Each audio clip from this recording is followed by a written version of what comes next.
Willkommen zu Off hoch 2 Dialog und zum zweiten Teil des Interviews mit Manfred Menz.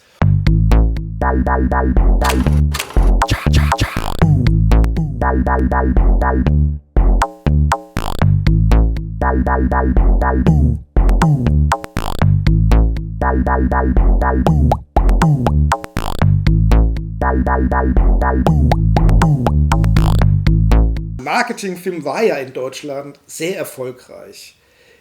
Sie wurden dann aber auch international, zum Beispiel in den USA aktiv. Wann war das denn? Wann sind Sie quasi aus Deutschland heraus expandiert? Ja, ich kann das genaue Jahr jetzt nicht mehr mich dran erinnern, aber es war wohl in den Mit-70ern. Und die Geschichte war eigentlich interessant in der Weise, dass jetzt, nachdem also Super 8 schon bekannt war, auch außerhalb von Deutschland, es gab andere Märkte, dass plötzlich natürlich auch die Produzenten und die Filmverleiher sich dessen bewusst wurden und das ging eben bis hin nach Amerika. Und hier hatte Marketingfilm nun wieder etwas Neues gemacht. Wir gingen ja jedes Jahr auf die Photokina-Messe in Köln und haben da ausgestellt mit unseren Mitbewerbern auch. Die waren auch immer da. Und Marketingfilm hat irgendwann in den 70ern außer dem Stand für den Verkauf ein kleines Kino dahingesetzt und hat die Filme, die wir vertrieben haben, dort auf Super 8 vorgeführt. Und die Leute konnten sich da reinsetzen. Und das war also was ganz Neues. Das hat es also vorher auch nicht gegeben. Und irgendwie kam dabei heraus, dass eine der sehr wichtigen amerikanischen Produktions- und Filmverleihfirmen davon gehört haben. Und die kamen auch noch zur Photokina und kamen dann zu uns und sagten, dass ihnen das gefiel, was sie da gesehen haben und ob wir das eben auch für die ganze Welt machen wollten. Und natürlich haben wir gesagt, sicher möchten wir das machen. Und dann war die Antwort, das war die Firma Paramount, ja, die also Filme hatten wie The Godfather oder Saturday Night Fever, sehr elitäre Company, Grease und so weiter. Und die sagten dann aber allerdings, wenn wir das also weltweit machen wollten, müssten wir das aus den USA heraus machen. Und ich habe dem auch mich damit einverstanden erklärt, bin dann nach New York und habe dort Marketingfilm International gegründet. Ja. Und in welchen Ländern war Marketing International dann so am erfolgreichsten? Ja, das war jetzt außerhalb der USA. Wir waren in Dutzenden von Ländern. Also das war praktisch gesehen auf allen Kontinenten. Europa, Südamerika, Asien. Wir waren überall und hatten ja Zugriff auf den gesamten Stock von Paramount, die sehr elitär gute Filme hatten. Und wir durften selbst aussuchen, welche Filme wir haben wollten, weil wir ja eben den Geschmack unserer Abnehmer am besten kannten. Obwohl das sehr, sehr übereinstimmte mit dem, was in den Kinos erfolgreich war. Und dann hatten wir also auch den Zugang zu den verschiedenen Sprachversionen, was sehr, sehr wichtig war, weil die europäischen Filmverleiher, die hatten ja nicht so viele Sprachen. Die hatten vielleicht 2 oder höchstens mal 3 Sprachen. Das war halt Deutsch, Englisch und Französisch, ja. Während die Paramount hatte, ich glaube, so 8 Sprachen. Ja, und die hatten wir zur Verfügung. Nicht? Und haben also auch in diesen Sprachen dann vertrieben. War dann das Programm auf die Länder speziell angepasst, jetzt zum Beispiel auf die USA, oder war das dann letzten Endes doch mehr so eine Art Standardprogramm, das man überall gleich gefahren hat? Zum Teil waren es ausgesuchte Titel, die für diese Länder, wir hatten ein sehr großes Angebot, weil man in Paramount hatte Dutzende und Aberdutzende von Filmen, oder vielleicht waren es sogar Hunderte, von denen wir aussuchen konnten. Wir haben also immer versucht, ein großes Paket zu haben, was überall hinpasste, und haben dann auch schon mal für einzelne Länder daraus wiederum welche gesucht, die wir exklusiv an das Land versandt haben. Weil die Märkte waren nicht überall so groß wie in Deutschland. Deutschland war der größte Markt. Ja. Der war sogar größer als der Markt in den USA. Aber es gab auch andere erfolgreiche Märkte in spanischer Sprache, sehr erfolgreich, ja, weil das war zum Teil in Südamerika und dann in Spanien selbst. Und das war sehr erfolgreich. Es gab also auch andere Märkte, die sehr, sehr schnell nach oben gingen. Ja. Sie haben gerade erwähnt, dass Deutschland der größte Markt war, sogar noch größer als die USA. Wobei die USA ja einwohnertechnisch eine komplett andere Liga ist. Haben Sie eine Vorstellung, woran das lag, dass das in den USA dann nicht so stark verkauft wurde? Ich glaube, es hat einmal mit der Größe zu tun gehabt und zum anderen aber auch, dass also in den USA weitaus mehr Unterhaltungsmedien vorhanden waren und der Abnehmer, der Käufer letztlich und endlich viel mehr Auswahl hatte im Allgemeinen.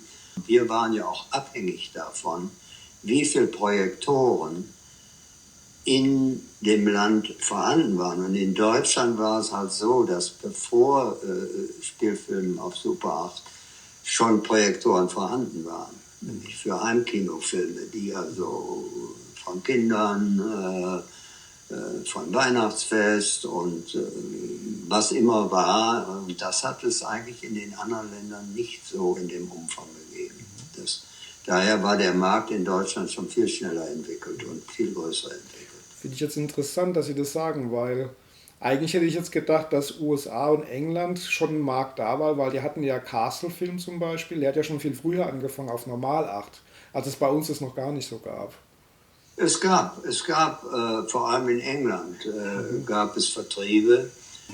Und England, ich kannte auch einige Vertriebe dort und hatte eigentlich sogar vor, unsere Firma mit einer englischen Firma zu verbinden. Das aber dann nicht schließlich durchgeführt wurde. USA gab es auch, wobei da zunächst mal die Filme weitaus kürzer waren, also Langfassungen gab es da im Anfang nicht. Und das war einer der Gründe, warum auch wir mit Polyester das machten, weil wir wollten einfach für die USA auch den gesamten Film liefern können, der nebenbei gesagt in den USA kopiert wurde. Auch, ja. Neben ihnen gab es ja noch die beiden großen Filmvertriebe UFA Bücherfilm in Deutschland und die Piccolo Film. Mit denen haben sie sich den Markt geteilt. War der Konkurrenzkampf da hart? Also meiner Erinnerung nach würde ich sagen, eigentlich nicht sehr hart, weil jeder hatte seine Ecke, will ich mal sagen. Ja. Unsere Konzepte waren auch verschieden. Es So zum Beispiel, ich glaube, Piccolo hatte, wenn ich mich nicht irre, eine Menge Zeichentrickfilme auch, was wir nicht hatten. Wir hatten eben auf der anderen Seite Spitzenfilme und ein anderes System, also weniger Titel, aber erfolgreichere Filme. Konkurrenz, in dem Sinn, der Markt hat so schnell gewachsen, dass es nicht so sehr auf Konkurrenz ankam. Ja, Konkurrenz taucht auf normalerweise, wenn ein Markt etabliert ist und viele Anbieter da sind. Mein 3 Anbieter fürs ganze Land, mehr oder weniger, war ja nicht gerade viel. Ja, das ist natürlich richtig. Hatten Sie zu denen auch Kontakt? Ja, wir haben uns natürlich auch immer getroffen auf den Messen, vor allem Photokina, wo wir alle ausstellten. Und wir kannten uns aber das war es auch so. Also so groß konnten, also jetzt irgendwie, dass dann über Themen dann, dass Themen angesprochen wurden, wie es in dem Markt weitergehen soll oder wie zum Beispiel auch die Preisgestaltung ist, weil es ist ja, finde ich immer ganz interessant, dass die ja wirklich durchweg alle den gleichen Endpreis an den Verbraucher weitergegeben haben. Ja, das ist möglich, ist aber jetzt nicht gerade meine Funktion gewesen Okay. in der Firma.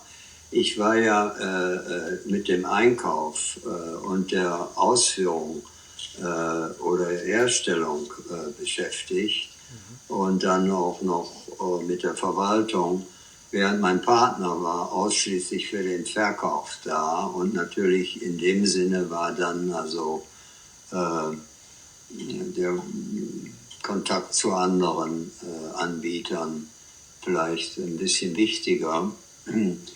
In der Sache von der Beschaffung von Filmtiteln habe ich keine besondere Konkurrenz feststellen können. Ich kann also nicht sagen, dass wir da mal vielleicht uns um selbe Filme gekümmert hatten, wie ich schon vorher gesagt habe.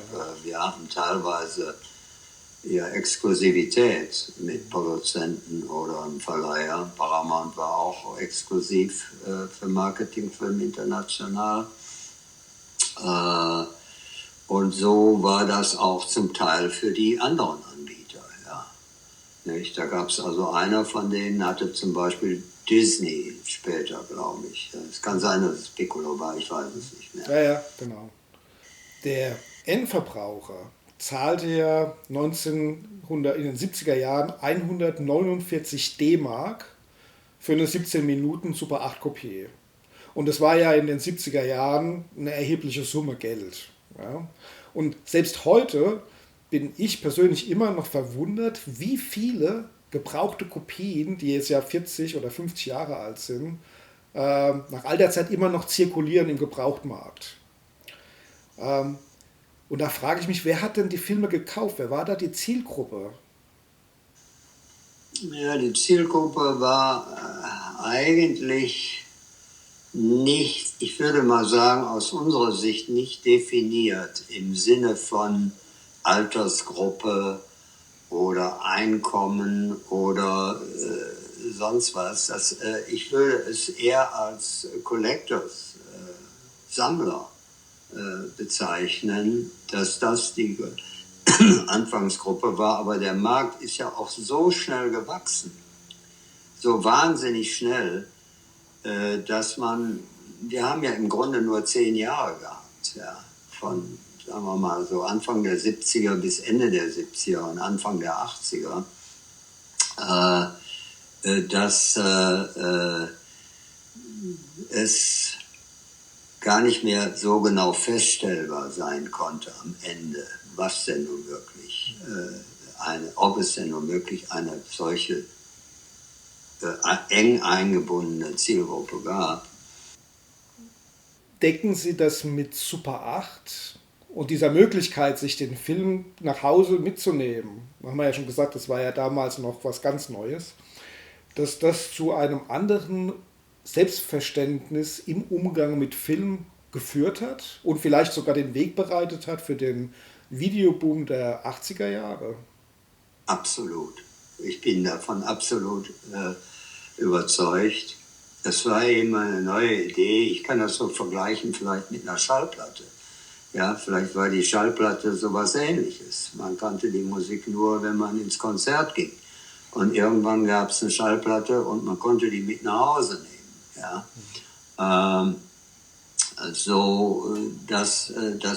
Und jetzt zurückblickend erklärt mir das auch, warum heute das ein absolutes Sammler- und man könnte fast sagen Museumsstück ist. Ja. Aus damaliger Sicht natürlich nicht, ja, absolut nicht. Ja klar, da war es ja neu und innovativ. Absolut, absolut, absolut. Und ich kann das nicht oft genug sagen. Ein Markt, der sich so blitzschnell entwickelte, von jedem Jahr zum nächsten Jahr, der bringt so viele Herausforderungen für die Pioniere, die wir ja waren, mit sich, um den Markt wirklich im Griff zu haben, dass man also über die ästhetischen und vielleicht zeitangebundenen Folgen sich in dem Moment überhaupt nicht bewusst ist. Ja. Das würde ich so sehen. Ja. So. Wie würden Sie jetzt nochmal zum Abschluss Filmkopien auf Super 8 medienhistorisch einordnen? Ja, das ist eine gute Frage. Nach all diesen Jahrzehnten, und ich kann das eigentlich von beiden Punkten, aber ich nehme mal nur den Schlusspunkt heute, ja, die Tatsache, dass Sie sich mit mir in Verbindung gesetzt haben und das Gleiche ist schon einmal passiert und ich habe auch schon mal ein Interview gemacht vor einiger Zeit.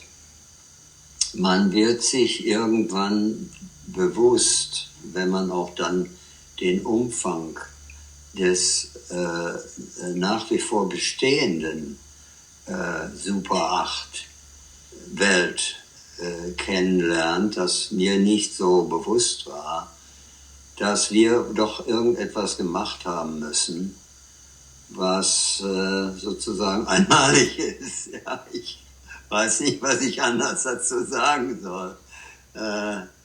Denn ja, sonst würde man sich wahrscheinlich nach so langer Zeit nicht mehr so sehr damit beschäftigen, denke ich mal. Ne?